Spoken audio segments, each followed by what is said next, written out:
एक नया संविधान हम लोग बनाने जा रहे हैं, एनडी मुस्लिम और दलित कि जब 90% लोग, पिछड़े लोग, दलित लोग, अल्पसंख्यक लोग एक प्लेटफॉर्म में पर है, तो 10% तो इसी तरह हार जाए।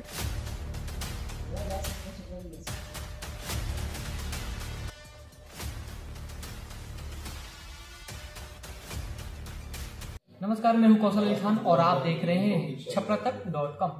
हमारे साथ अभी मौजूद है आजाद समाज पार्टी के जिला अध्यक्ष शेख नौशाद, जो पिछली बार सारण लोकसभा से लोकसभा प्रत्याशी के तौर पर चुनाव लड़ा था। तो सबसे पहले स्वागत है आपका शेख नौशाद जी हमारे छपरातक चैनल में। आपके सभी चैनल के दर्शकों की मेरे तरफ से बहुत बहुत शुभकामनाएं। आज आपका बहुजन भाईचारा सम्मेलन था, किस तरह से रहा?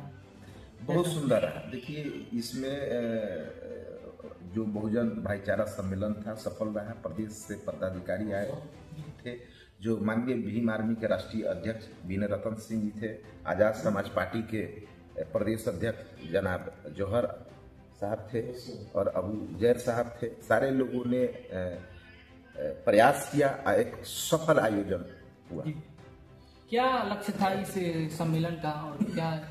इस बहुजन भाईचारा जो सम्मेलन था कि बहुजनों में मेरी अलग अलग जातियां हैं, अलग अलग प्लेटफॉर्म पे हैं। हम लोग कोशिश कर रहे हैं कि सारण जिला में सारे लोग एक प्लेटफॉर्म पे आए। जब हम 85 और 15 के 90 और 10 की बात करते हैं तो सारे बहुजन को एक प्लेटफॉर्म पे लाना हमारा कर्तव्य है। तो आज देखिए, देश के अंदर चाहे जिला के अंदर आए दिन आप मीडिया वाले हैं देख रहे हैं कि सबसे ज्यादा अत्याचार किस पे हो रहा है?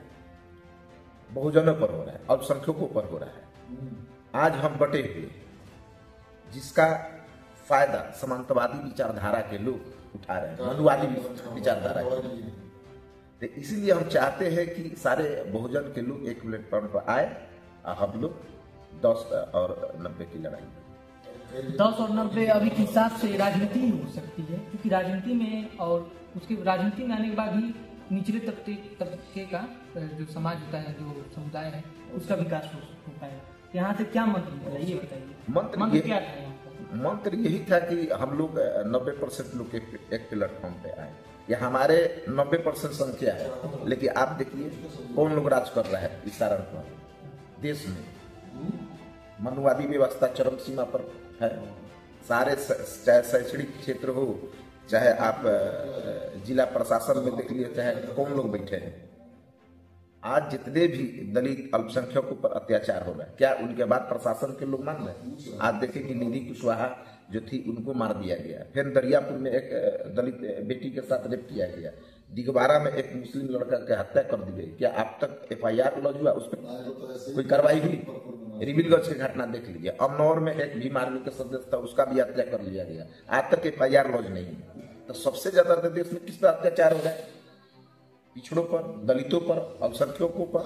तो इसलिए हम चाहते हैं कि बहुजन एक प्लेटफॉर्म पाए और हम मजबूती से जो मनुवादी व्यवस्था है उसको हम कड़ा चोट दें, कड़ी उनके खिलाफ लड़ाई लड़ें। आज आपका बहुजन भाईचारा सम्मेलन हुआ सारण जिले की धरती पे, जो कि सारण जिला सबसे हॉट सीट माना जाता है। यहाँ के प्रत्याशी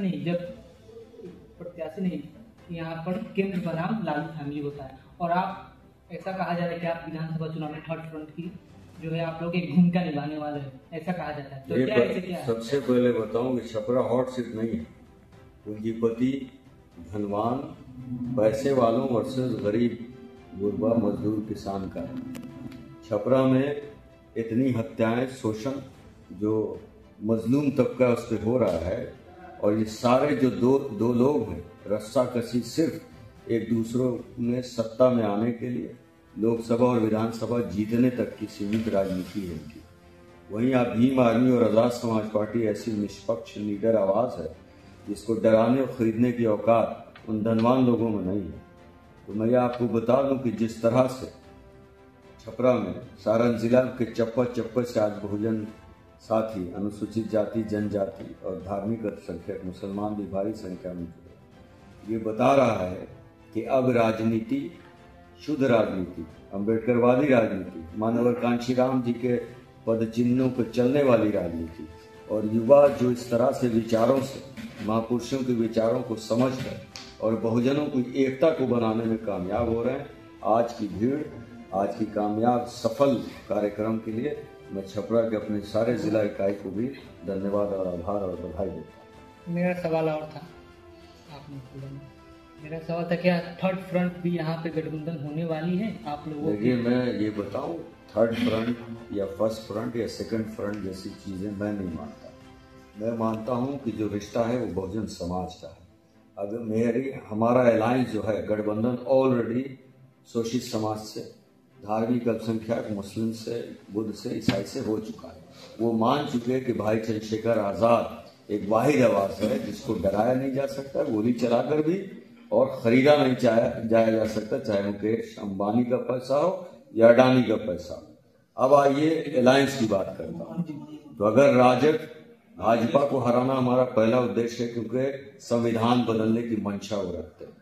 लेकिन राजग को भी आपके चैनल से सीधा संदेश दे रहा हूं कि गठबंधन मुद्दों पे होगा, सीटों पे नहीं होगा।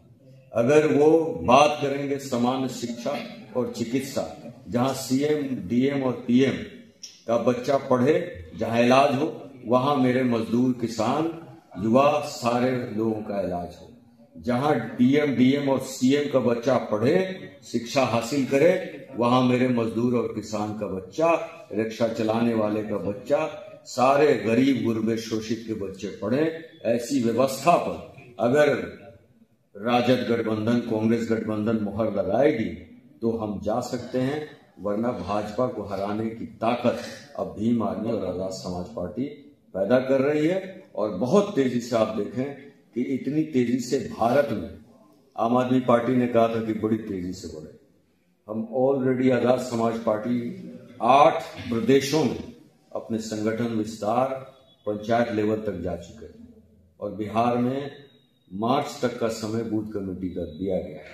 ऐसे में हम भाजपा से लड़ने के लिए पूरी तरह से अकेले सक्षम हैं, तैयार हैं, और हमारे युवा साथी जिस जोश और खरोश से काम कर रहे हैं, हमें गठबंधन की जरूरत नहीं पड़ेगी। लेकिन जब भाजपा को हराने की बात होगी, मुद्दों पर अगर चर्चा होगी, सम्मान और स्वाभिमान की बात होगी, तो हम समझौता करने के लिए तैयार हैं।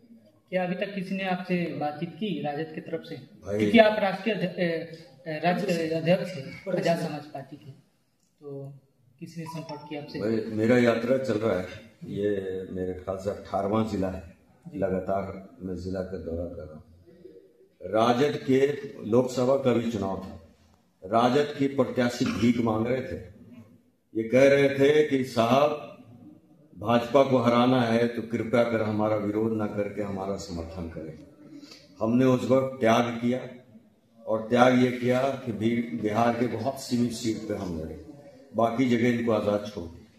लेकिन उन लोगों ने भाई चंद्रशेखर आजाद जी के चुनाव में किसी तरह की आवाज नहीं उठाई, उनके मुखिया ने भी एक मैसेज तक नहीं किया। अब है विधानसभा। विधानसभा में एक तरफ कुआं है, एक तरफ खाई। खाई वो है जो संविधान बदलना चाहते हैं, जो सरकारी संस्थानों को बेच रहे हैं लगातार, अपने निजी रिश्ते को निभाने के लिए रेलवे स्टेशन बेच रहे हैं, एरोड्राम बेच रहे हैं, सब कुछ बेच रहे हैं। ठीक है, आरक्षण खत्म हो जाएगा जिस दिन सरकारी संस्थान खत्म हो जाएंगे। अब दूसरी तरफ खाइए, आप बताएं कि पूरे बिहार में राजद के लोग, कांग्रेस के लोग हत्या, बलात्कार पर क्या सड़कों पर आए? क्या इनकी मदद के लिए आए? क्या इनकी तरफ से केस लड़ने के लिए आए? भूमि सर्वे के नाम पर नीतीश और भाजपा सरकार जिस तरह से भूमाफियाओं को, दलित समाज के घर को रातों रात तोड़कर बाउंड्री करवा रही है, उनको बेघर छोटे छोटे बच्चों को कर रही है, क्या इस पे कोई आंदोलन इन लोगों ने किया? आंदोलन सिर्फ भीम आदमी का झंडा लेकर और आजाद समाज पार्टी का झंडा लेकर हम करते हैं। तो इस जनता समझ चुकी है, ये 85 समझ चुका है, और बिहार में 85 हिस्सेदारी लेने के लिए भीम आदमी का एक कार्यकर्ता कमर कस चुका है। आप लोगों ने क्या समीकरण बनाया है ये बताएं। बहुजन जैसे कि आपके जिलाध्यक्ष शेख नौशाद ने ये बताया कि एमडी यानी मुस्लिम और दलित, क्या इसमें और किसी वर्ग को नहीं शामिल किया जा सकता? नहीं, ये हमारे विचारधारा के विरुद्ध है। मैं ये कह रहा हूँ कि पिछड़ा, अति पिछड़ा, अनुसूचित जाति, जनजाति, मुस्लिम, सिख, बुद्ध, ये मेरा डीएनए का भाई है, हमारा ब्लड एक है, हमारा खून एक है। और चूंकि दलित समाज पे शोषण ज्यादा हो रहा है, अत्याचार ज्यादा हो रहा है, इसलिए जिला अध्यक्ष ने ऐसी बात कही होगी लेकिन हम चूंकि बाबा साहब की विचारधारा की पार्टी है, मानवर कांशीराम जी के विचारधारा की पार्टी है, तो ये पार्टी 85 में बहुजन में विश्वास रखती है। और हम लगातार, आप मेरे साथ देख भी सकते हैं, हर जाति हर समाज से लोग हैं पार्टी में और संगठन में। यादव भी है, कोरी भी है, कुर्मी भी है, सब लोग, दलित समाज की भी हर जाति के लोग हैं। तो हम 85 का निर्माण करेंगे और 85 की हिस्सेदारी, चाहे वो जमीन में हो, नौकरी में हो, हर जगह हिस्सेदारी लेना सुनिश्चित करेंगे।